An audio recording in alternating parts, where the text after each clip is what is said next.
Guys, जैसा कि आपने लास्ट वीडियो में देखा था, भीम राजू को अपनी सच्चाई बताकर वहां से चला जाता है। उसके बाद एक बहुत बड़े जश्न को देखते हैं क्योंकि यहाँ आज स्कॉट सर आने वाले हैं।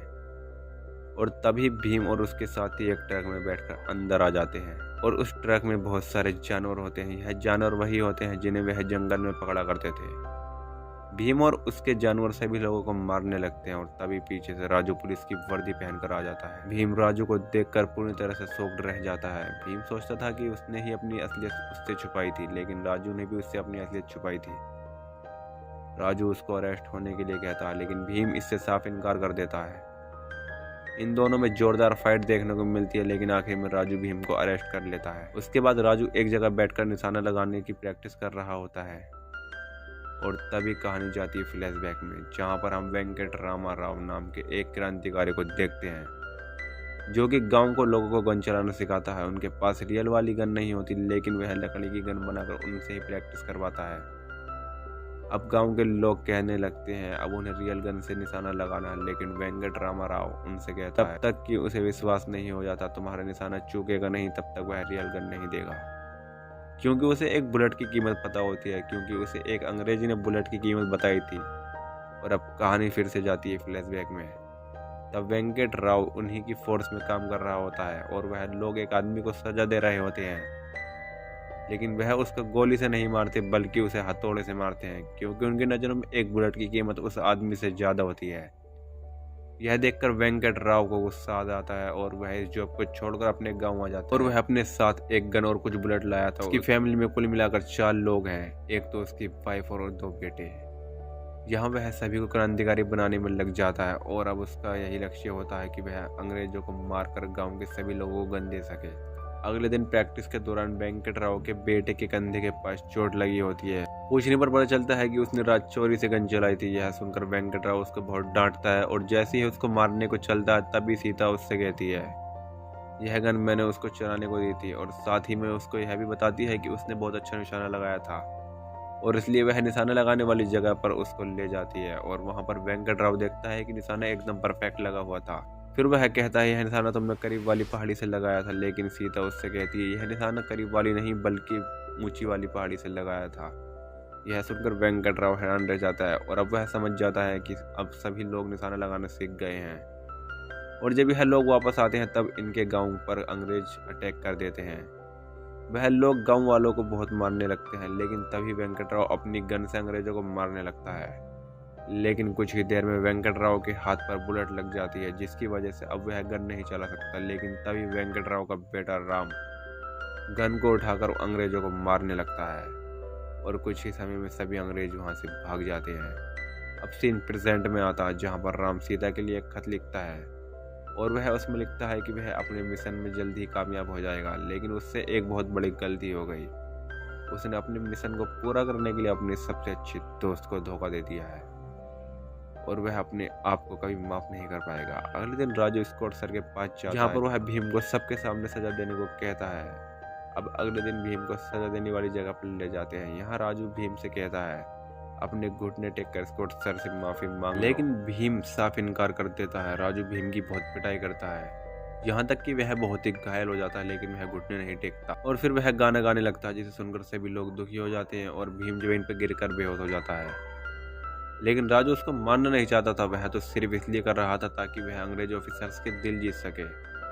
और यह देखकर अंग्रेजों ने उसका प्रमोशन कर दिया था और अब उसे हथियारों को दूसरी जगह सही सलामत भेजना था। राजू इसी पल का तो इंतजार सालों से कर रहा था। यह काम उसे परसों करना था, लेकिन परसों ही भीम को फांसी देनी थी। तब राजू अपने चाचा से कहता है वह पहले भीम की फांसी को रोकेगा और उसे बचाएगा।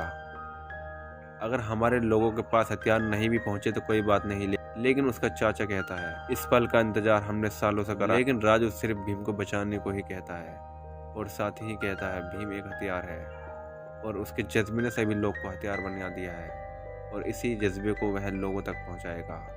अगर उसे अपनी जान भी देनी पड़ी तो कोई बात नहीं। आगे राजू और स्कॉट सर भीम से जेल में मिलने जाते हैं, क्योंकि अगले ही दिन भीम को फांसी देने वाले थे।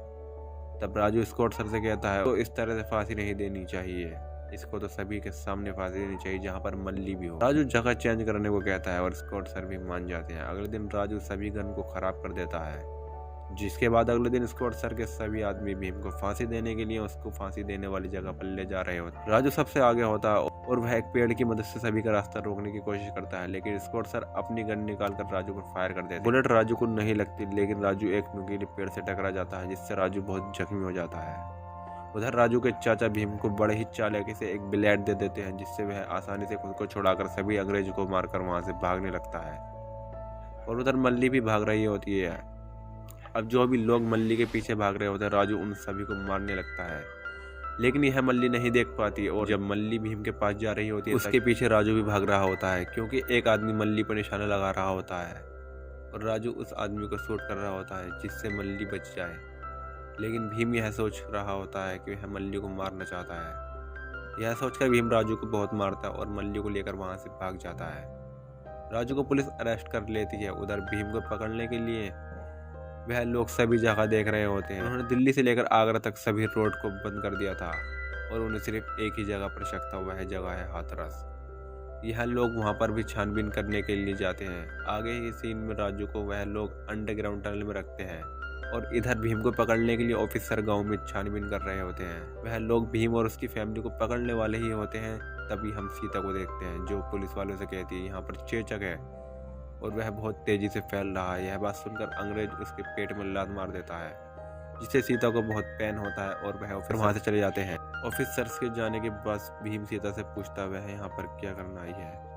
तब सीता उसे बताती है राम से मिलने आई है। वह ब्रिटिश सरकार के लिए पुलिस का काम करते हैं, लेकिन वह हमारी तरह एक क्रांतिकारी है।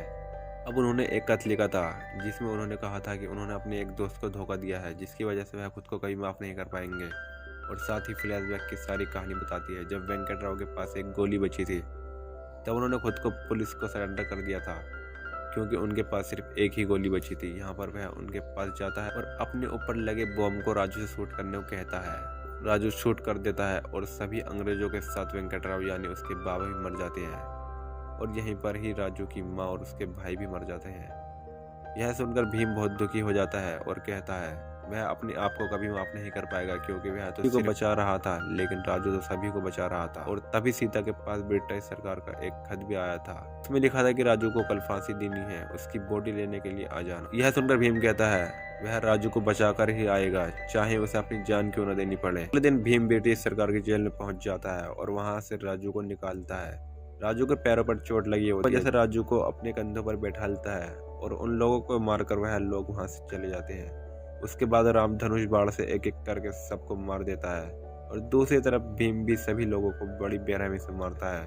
अब यह लोग स्कॉट सर के महल की तरफ पहुंचते, जहां पर स्कॉट इनकी तरफ एक तोप चलाता है और यह लोग भी उसकी तरफ जलती हुई बाइक को उसकी तरफ फेंक देते हैं। स्कॉट को लगता है कि यह बाइक उसकी तरफ आ रही है, लेकिन वह सीधा अंदर जाकर जहां पर बारूद रखा होता है उस जगह पर चली जाती है और देखते ही देखते थोड़ी देर में पूरे महल में आग लग जाती है, जिससे कुछ ही देर में वहां के सभी लोग मर जाते हैं और भीम स्कॉट को मार देता है। यहीं पर मूवी का लास्ट हो जाता है।